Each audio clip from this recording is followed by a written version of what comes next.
জিনের ঘটনা শুনে অনেকে ভয় পেয়েছেন, আবার অনেকে কৌতূহলী হয়েছেন জিন দেখার জন্য। জিন দেখতে চান যারা দেখতে চান, আমার এই তথ্যটা তাদের জন্য। রাসেল ভাইকেও আমার বিশেষ অনুরোধ, আপনিও দেখবেন সার্চ করে। আপনি যেমন আমাদের প্রিয়, ঠিক তেমনি উনিও প্রিয়, যার মাধ্যমে জিন দেখতে পেরেছি। জিনরা আসলে মুভিতে যেমন দেখায় ওরকম না। জিনদের মধ্যে অনেক রকম শ্রেণী আছে। কিছু জিন আছে বামন টাইপের, এরা কালো শ্যাডো টাইপের অবয়ব আকৃতির। এরা এতই কুচকুচে কালো ছায়ার ন্যায় হয়, যাকে কিনা বলতে পারেন জেট ব্ল্যাক। আবার কিছু জিন আছে সরাসরি দেখা যায় না, আগুনের গোলা হয়ে ছুটে চলে আরেকটা মশালের মতো। আমি সব দেখেছি পাকিস্তানের একটি টিভি শো থেকে।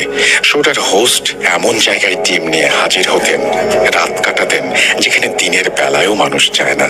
অনেকে ভূত এফএমে কালো জাদুতে মানুষের শরীরে ব্লেড দিয়ে আঁচড়ের ঘটনা শুনেছেন। ওনার ভিডিওতে উনি এগুলো সরাসরি দেখাতেন। জিনদের সাথে সুন্দরভাবে কথা বলে অনেক কালো জাদুর সমস্যার সমাধানও করেছেন আল্লাহর সাহায্যে। অনেক কিছু বলে ফেললাম, এখন আসি আমার জীবনে ঘটে যাওয়া কিছু ঘটনায়। প্রথমে যুক্তরাষ্ট্রের জীবনের একটা ছোট ঘটনা বলি। সামনে হ্যালোউইন আসছে, আর যেই দেশগুলোয় হ্যালোউইন পালন করা হয় সেই দেশগুলোর যদি ঘটনা নাই বলি, সেটা কেমন দেখায়।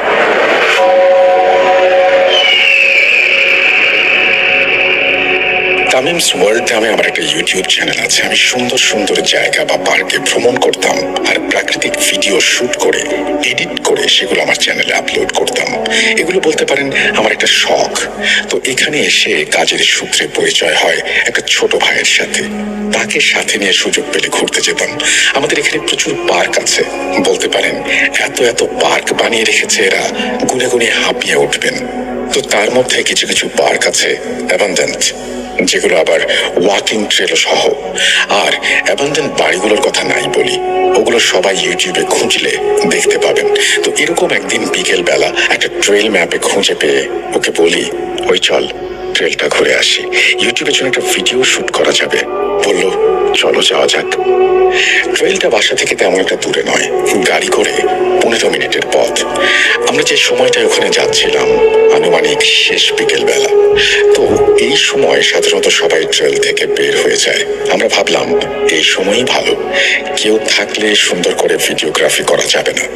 গাড়িটা পার্ক করে আমরা ট্রেল বরাবর হাঁটা শুরু করলাম। পথটা যেখান থেকে শুরু হয়েছে তার শুরুতে এক পাশে একটা বিশাল খালি মাঠ, এবং অপর পাশে গাছপালা ঝোপঝাড়, এবং আপনি যত গভীরে যাবেন তত জঙ্গলে প্রবেশ করবেন। মানুষজন